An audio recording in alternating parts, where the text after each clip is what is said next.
అయితే తెలంగాణ విషయంలో 1956 కంటే ముందు 1956 తర్వాత అంటే హైదరాబాద్ రాష్ట్రం కానీ లేకపోతే నిజాం పాలన కానీ అంతకంటే ముందు తెలంగాణ ప్రాంతంలో పాలన సాగించి తెలంగాణ ప్రజల ఆకాంక్ష మేరకు ఆధిపత్యాల మీద పోరాటం చేసిన వాళ్ళందరినీ కూడా స్మరించుకోవాల్సిన అవసరం ఉంది అధ్యక్ష. ఎప్పుడు కూడా చరిత్ర అనేది గెలిచిన వాళ్ళు రాసుకునేది కాబట్టి గెలిచిన వాళ్ళు తమకు అనుకూలంగా చరిత్రలు రాసుకోవడాన్ని మనం చరిత్రలో చూసినాం అధ్యక్ష. అయితే తెలంగాణ ప్రాంతంలో ఆధిపత్యం మీద పోరాటం చేసిన వాళ్ళు అమరులైనరు తప్ప గెలిచి తమ స్వీయ చరిత్రను రాసుకోవడానికి అవకాశం రాలేదు కాబట్టి తెలంగాణ సమాజంలో పోరాటం చేసిన వాళ్ళు తెరమరుగైపోయినరు తప్ప చరిత్రలు ఎక్కడ కూడా వాళ్ళ గురించి లిఖించలేదు. కాబట్టి ఈ సందర్భంగా కొన్ని వందల సంవత్సరాలు తెలంగాణ ప్రాంతంలో తెలంగాణ ప్రజల హక్కుల కోసం ఆధిపత్యాల మీద పోరాటం చేసిన వాళ్ళను ఈ సందర్భంగా భవిష్యత్ తరాల కోసమైనా మనం ఇక్కడ చర్చించుకోవాల్సిన అవసరం ఉంది, వాళ్ళ గురించి ప్రస్తావించాల్సిన అవసరం ఉంది అధ్యక్ష. నేటి గురించి తెలుసుకోవాలంటే నిన్నటి కోసం వెతకాలి అధ్యక్ష. వందల సంవత్సరాల అరాచకపు రాచరికాన్ని నియంతల పాలన ఎదిరించిన పోరాటంలో అమరులైన తెలంగాణ వీరులను స్మరించుకోవడం మన బాధ్యత అధ్యక్ష. అదేవిధంగా తెలంగాణ ప్రాంతంలో పురుషాధిపత్య సమాజ విలువలను ధిక్కరించిన రాణి రుద్రమ, ఢిల్లీకి బానిస కావడానికి నిరాకరించిన ప్రతాపరుద్ర చక్రవర్తి, మొఘల్ అధికారాన్ని ధిక్కరించిన సర్దార్ సర్వాయి పాపన్న గౌడ్, బ్రిటిష్ పాలకులను సవాలు చేసి ఉరికంబం ఎక్కిన మా ఆదిలాబాదు ముద్దుబిడ్డ రామ్జీ గోండ్, జల్ జమీన్ జంగల్ నినాదంతో గోండులపై నిజాం రాజ్యాధికారం చెల్లదన్న కొమరం భీం, దేశ్ముఖ్ల అరాచకంపై నడుం బిగించి పోరాటం చేసిన మా ఆడబడ్చు చాకలి ఐలమ్మ, ఆరుట్ల కమలాదేవి, దొడ్డి కొమరయ్య, రజాకర్ల దోపిడీపై అలుపెరగని పోరాటం చేసిన రావి నారాయణ రెడ్డి, భావ ప్రకటన స్వేచ్ఛ కోసం ప్రాణమిచ్చిన సోయబుల్లా ఖాన్, పత్రికా రచనల ద్వారా పోరాట స్ఫూర్తిని రగల్చిన మా పాలమూరు ముద్దుబిడ్డ సురవరం ప్రతాప్ రెడ్డి,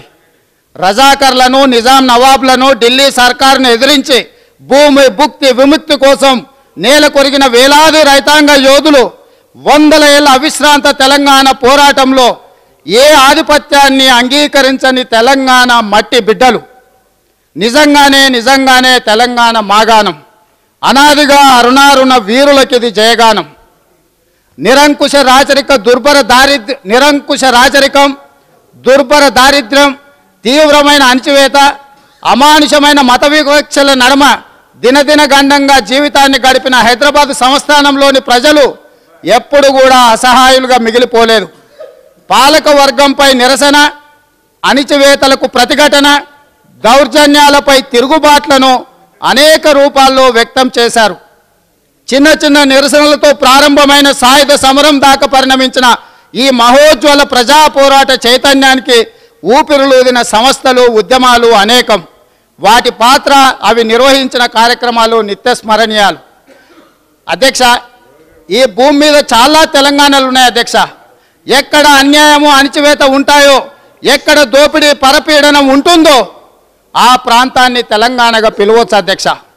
అన్ని రకాల ఆధిపత్యాల ధిక్కారమే ఈరోజు తెలంగాణ రాష్ట్ర ఏర్పాటని ఈ సందర్భంగా చెప్పుకోవాల్సిన బాధ్యత మన అందరి మీద ఉన్నది అధ్యక్ష. ఈరోజు మనం చరిత్రను 56 కంటే ముందు తీసుకుంటే నిజాం నవాబుల మీద, రజాకర్ల మీద సాయుధ పోరాటం చేసిన అమరుల గురించి చర్చించుకోవాల్సిన అవసరం ఉంది. అదేవిధంగా స్టేట్ కాంగ్రెస్ని ఏర్పాటు చేసి స్టేట్ కాంగ్రెస్ ద్వారా రజాకర్ల పీడన విడుదల కోసం ఎవరెవరైతే పోరాటాలు చేసిండ్రో, సమన్వయం చేసిండ్రో వాళ్ళందరి గురించి కూడా చర్చించుకోవాల్సిన అవసరం ఉన్నది అధ్యక్ష. దానికి ప్రధానమైన కారణం సంస్థానాధీశులు, మా సహజ మిత్రులు సంస్థానాధీశులపై పోరాటం చేసే వాళ్లకు మేము సహకరించమని చెప్పి ఆనాడు జాతీయ కాంగ్రెస్ తిరస్కరించడం జరిగింది అధ్యక్ష. అయినా కూడా తెలంగాణ ప్రాంత ప్రజలు ముక్కవోని ధైర్యంతో రజాకర్ల నిరంకుశత్వానికి వ్యతిరేకంగా పోరాటం చేయడం జరిగింది అధ్యక్ష. ఈ సందర్భంగా తెలంగాణ పోరాటాన్ని ఒక ఫ్రెంచ్ విప్లవంతోటో ఇతర ప్రపంచంలో పోరాటాలు ఏవైతే జరిగినాయో విముక్తి కోసం ఆ పోరాటాలకు తగ్గకుండా తెలంగాణ పోరాటం జరిగింది అధ్యక్ష. అయితే ఇంకొక ప్రత్యేకత ఉంది అధ్యక్ష ఈ తెలంగాణ పోరాటానికి. ప్రపంచంలో ఎక్కడ కూడా పోరాటాలకు మహిళల నాయకత్వం వహించిన సందర్భం లేదు అధ్యక్ష. ఆయుధాలు పట్టుకొని పోరాటంలో ముందు నిలబడ్డ సంఘటనలు కూడా లేవు అధ్యక్ష. కానీ తెలంగాణ పోరాటంలో మహిళలు సాయుధులై ముందు వరుసలో నిలబడి నిజాం నిరంకుశత్వానికి వ్యతిరేకంగా పోరాటం చేసి విముక్తి పొందే వరకు పోరాటం చేసింది అధ్యక్ష. అయితే ఈరోజు మిత్రులు చాలామంది మాట్లాడుతున్నారు అధ్యక్ష, ఆంధ్ర వాళ్ళు కూడా సహకరించిండ్రని. మేము కాదనట్లేదు అధ్యక్ష. కమ్యూనిస్టు పార్టీలు సంస్థానాలకు వ్యతిరేకంగా పోరాటం చేయాలి, సంస్థానాలకు విముక్తి కలిగించాలని చెప్పి విధానపరమైన నిర్ణయంలో తెలంగాణ ప్రాంత ప్రజలు చేస్తున్న సాయుధ పోరాటంలో చాలామందిని ఇక్కడికి ఆ పోరాటానికి మద్దతుగా పంపించడం జరిగింది అధ్యక్ష. కానీ చరిత్రలో ఏ పోరాటం తీసుకున్నా కూడా ఆ పోరాటానికి సహకరించిన అంటే మనం చెగువీరా నుంచి మొదలు పెడితే ఎవరైనా ప్రపంచంలో పరపీడనకు గురవుతున్న వాళ్ళకు మద్దతు పలికిన వాళ్ళు ఎవరు కూడా అందులో వాటాలు అడగలేదు అధ్యక్ష. ఈరోజు కూడా నేను మిత్రులకు ఏం చెప్తున్నా అంటే తెలంగాణ ప్రాంతంలో జరిగిన సాయుధ పోరాటానికి సహకరించిన సీమాంధ్రకు సంబంధించిన వ్యక్తులు ఎవరైనా ఉంటే వాళ్ళని గౌరవిస్తాం, అభిమానిస్తాం, ఆదరిస్తాం తప్ప ఆనాటి పోరాటంలో మేము సహకరించినాం కాబట్టి తెలంగాణ ప్రాంతంలో మాకు వాటా ఉన్నది అన్నట్టుగా మాట్లాడడం ఏమాత్రం సమంజసం కాదని చెప్పి ఈ వేదిక ద్వారా మిత్రులకు నేను విజ్ఞప్తి చేస్తున్నా అధ్యక్ష. అదేవిధంగా ఈ దేశానికి 1947 ఆగస్టు 17న విదేశీ పాలన బ్రిటిషర్స్ నుంచి విముక్తి జరిగింది అధ్యక్ష. మిగతా భారతదేశంలో ప్రజలు పండుగ చేసుకుంటుంటే పటాకులు కాల్చుకుంటుంటే తెలంగాణ ప్రాంత ప్రజలు నిజాం పాలనలో మగ్గిపోతున్నారు అధ్యక్ష. ఈరోజు మనం జరుపుకుంటున్న 15 ఆగస్టు ఏదైతే జెండా ఎగరేసి మనం సల్యూట్ చేస్తున్నామో ఆనాడు మాకు స్వాతంత్రం రాలేదు అధ్యక్ష. సెప్టెంబర్ 17, 1948 అంటే దాదాపుగా మిగతా భారతదేశానికి స్వాతంత్రం వచ్చిన 13-14 నెలల తర్వాత తెలంగాణ ప్రాంతానికి విముక్తి జరిగిందంటే 15 ఆగస్టు నాడు మాకు స్వాతంత్రం రాలేదంటే మీరందరూ కూడా సీమాంధ్ర మిత్రులందరూ కూడా అర్థం చేసుకోవాల్సిన అవసరం ఉన్నది అధ్యక్ష. మాకు ఎంత తీరని అన్యాయం జరిగిందో.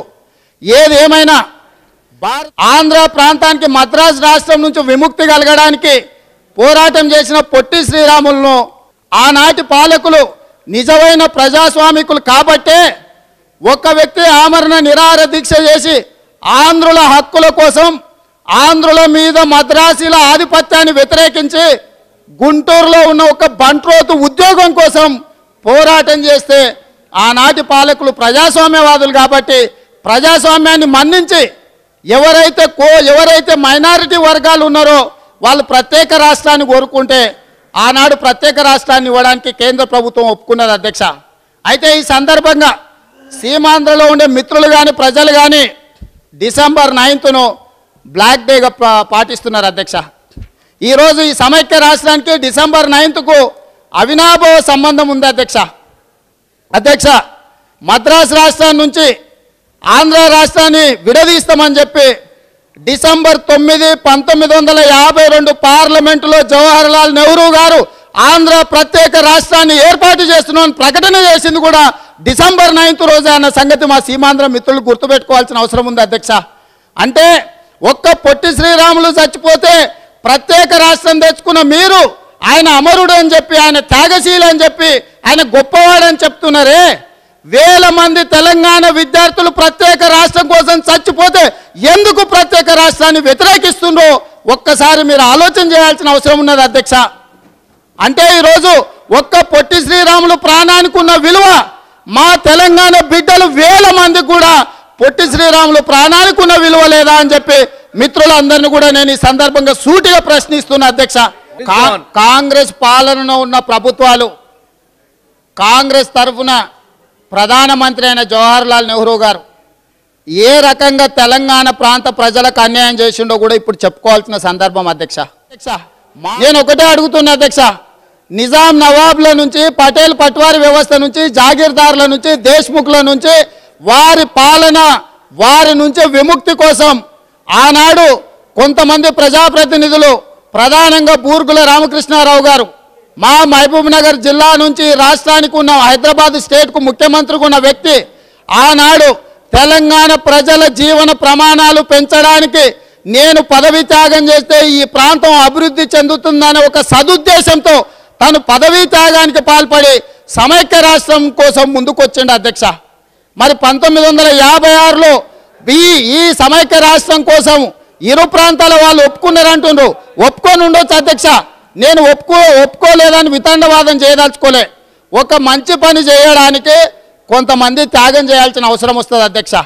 మంచి యుద్ధం జరిగినప్పుడు కొంతమంది అమాయకులు చచ్చిపోతారని ఏ రకంగా అయితే నానుడు ఉందో, ఒక మంచి పని చేయాలంటే కొంతమంది త్యాగం చేయాల్సిన అవసరం ఉంటుంది అధ్యక్ష.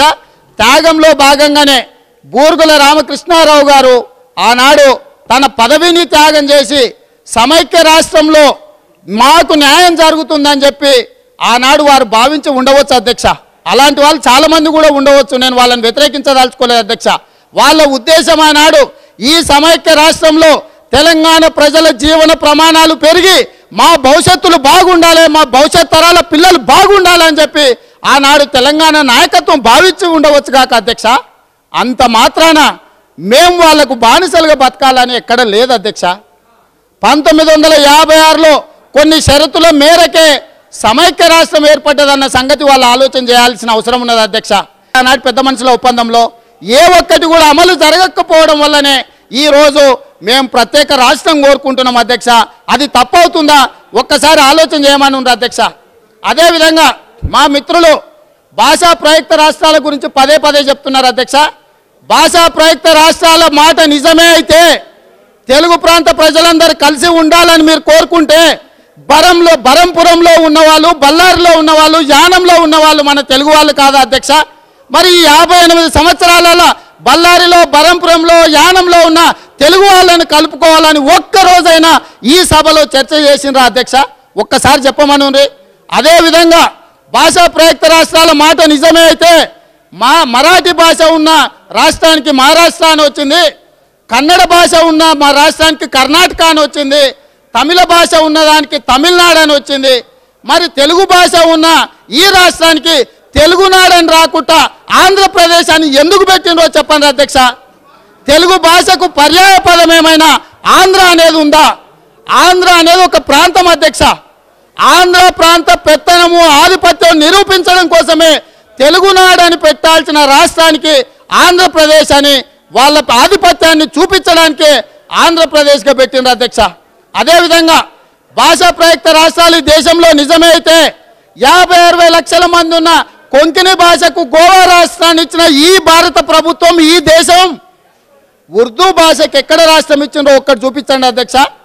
హైదరాబాద్ రాష్ట్రానికి అధికారిక భాష అయిన 1956 వరకు అధికారిక భాష అయిన ఉర్దూకు ఈ దేశంలో ఎక్కడ రాష్ట్రం ఉందో మీరు చూపించమని చెప్పి నేను మిత్రులను అడుగుతున్నా అధ్యక్ష. భాషా ప్రయుక్త రాష్ట్రాలు అనే వాదన ముందుకు తెస్తుండ్రు తప్ప భాషా ప్రయుక్త రాష్ట్రాలు అనే మాటకు కాలం చెల్లిందని చెప్పి నేను ఈ సందర్భంగా మిత్రులకు తెలియజేస్తున్నా అధ్యక్ష. అదేవిధంగా అధ్యక్ష, మీరు ఏ రాష్ట్రాన్నైనా తీసుకోండి, స్థానిక ప్రభుత్వాల పాలన స్థానిక భాషలో జరుగుతుంది అధ్యక్ష. 1956లో సమైక్య రాష్ట్రం ఏర్పడ్డ తర్వాత అప్పటికంటే ముందే మీరు 1920 నుంచే మద్రాస్ ప్రెసిడెన్సీలో మీరు ఎన్నుకోవడాలు, ప్రభుత్వాలు నడపడాలు అనేది మీరు నిష్ణాతులైన అధ్యక్ష. మాకు 48లో స్వాతంత్రం వస్తే 52లో ఎన్నికలు జరిగితే మాకు స్వతంత్రం అంటే ప్రజాస్వామ్యం మీద మాకున్న అవగాహన పరిమితమే అధ్యక్ష. అలాంటిది మీరు సమైక్య రాష్ట్రంలో తెలంగాణలో స్కూళ్ళు చదువులు ఉర్దూలో ఉంటే సీమాంధ్రలో 100 సంవత్సరాల బ్రిటిషర్స్ పాలనలో మీరు ఇంగ్లీష్లో నిష్ణాతులైన అధ్యక్ష. మరి సమైక్య రాష్ట్రంలో అయితే తెలుగు భాషను అధికారికంగా ప్రభుత్వ వ్యవహారాలు నడపడానికి ఉపయోగించేది ఉండే, లేదంటే ఉర్దూ భాషను తీసుకునేది ఉండే. కానీ మీరు ఇంగ్లీష్ భాషను తీసుకొని మాకు రాని భాషను పాలనలలో ఉపయోగించి అధికారులుగా ఉండే ఉద్యోగాలన్నీ కూడా సీమాంధ్రులకు కట్టబెట్టిన మాట వాస్తవం కాదా అని చెప్పి ఈరోజు నేను అడుగుతున్నా అధ్యక్ష. ఉర్దూ భాష వచ్చిన మాకు ఉర్దూ భాషను తొలగించి అధికారికంగా ఉన్న ఉర్దూ భాషను తొలగించి ఇంగ్లీష్ భాషను తీసుకొచ్చి మా తల మీద రుద్ది అధికారులన్నీ మీరు తీసుకొని అటెండర్లు, చప్రాసులు, లిఫ్ట్ బాయ్లు మాకిచ్చిన మాట వాస్తవం కాదా అధ్యక్ష? కాబట్టి ఆనాడే ప్రభుత్వ పాలనలో ఒకవేళ ఉర్దూలో జరుగుంటే, ఉర్దూలో సెక్రటేరియట్ మొత్తం ఉర్దూలో జరుగుంటే మా వాళ్ళ అధికారులు అయి ఉండేవాళ్ళు, కానీ ఉర్దూలో అక్షరం ముక్క రాని సీమాంధ్రులు ఒక్క అధికారి కూడా ఉండేవాడు కాదు అధ్యక్ష. అధ్యక్ష, 1956 నుంచి 69 వరకు ఈ రాష్ట్ర పాలన సీమాంధ్రుల చేతిలోకి పోయిన తర్వాత, పెత్తనం వాళ్ళ చేతుల్లో ఉన్న తర్వాత ప్రభుత్వంలో మాకు రావాల్సిన నిష్పాక్షమైన వాటా రాకపోవడం వల్ల ఈ ప్రాంతంలో అసహనం విద్యార్థులలో పెరిగింది అధ్యక్ష. ఈనాడు మిత్రులు చెప్తారు, చాలా సర్వేలు, పేపర్లు, ముఖ్యమంత్రి గారు కూడా అప్పుడప్పుడు టీవీలలో మాట్లాడుతుంటాడు, ఖమ్మం జిల్లాలో తెలంగాణ వాదమే లేదు, ఖమ్మం ప్రజలు తెలంగాణ కోరుకోవట్లేదని. కానీ ఈ సందర్భంగా ఒక్క నిమిషం అన్నా ఒక్క నిమిషం, మీరు తమరు ఆ జిల్లా నుంచి ప్రాతినిధ్యం వహిస్తున్నారు అధ్యక్ష. 1969లో మొట్టమొదట తిరుగుబాటు జరిగింది.